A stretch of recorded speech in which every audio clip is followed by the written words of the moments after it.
A year at a glance is a type of layout that you can set up in your journal, which shows each of the days of the year. Normally this is done in the form of mini calendars, which show which days of the week each date falls on, but you can also have year at a glance layouts where there's a small amount of space to write something down for each of those days too. Setting up a year at a glance layout is as simple as looking up the calendar dates for the year in question, and then writing these into your journal. As said, you can use mini calendar layouts for these, where each month takes up a small calendar box with one dot grid box per day. Or alternatively, you can opt for a vertical style with each day of the month being placed on a row. Writing out all of the numbers for the mini calendar style can be a bit of a pain, so people sometimes opt for stickers, stamps, or printables. We do have a free printable mini calendar sheet in the description box, which can be useful in setting up this layout for yourself. The year at a glance layout is normally used to give an overview for the year ahead. This could be a typical calendar year, or an academic year, or a year to date from any point in the year, depending on when you're starting your journal. It's also good to note that on a layout like this,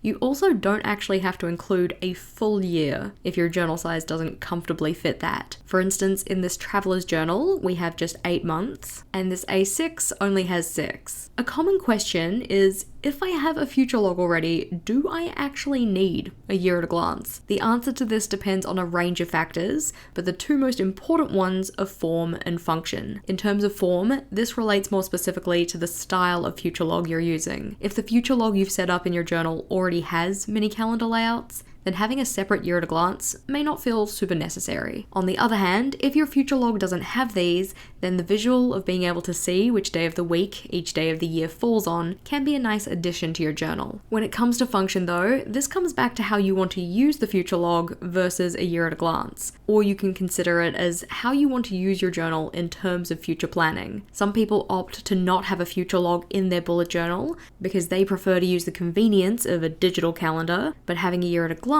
can still help with everyday work in their journal. While the year at a glance is normally just used as a quick snapshot for the year as a whole, you can also use it functionally to record other information. For example, I used to use my year at a glance to record my sick days and holidays at work. You can also use a year at a glance to track a specific habit and show your completion of it across the year. And a year at a glance can be used as a schedule for specific happenings, such as paydays or a rubbish collection schedule. There's a huge number of possibilities. While the year at a glance can kind of be thought of as an abridged version of the future log, what if you realistically just need some writing space to record the things that are happening? In this video about future log ideas, we go over a bunch of different styles, which are worth checking out. So click or tap on that one and I'll see you over there.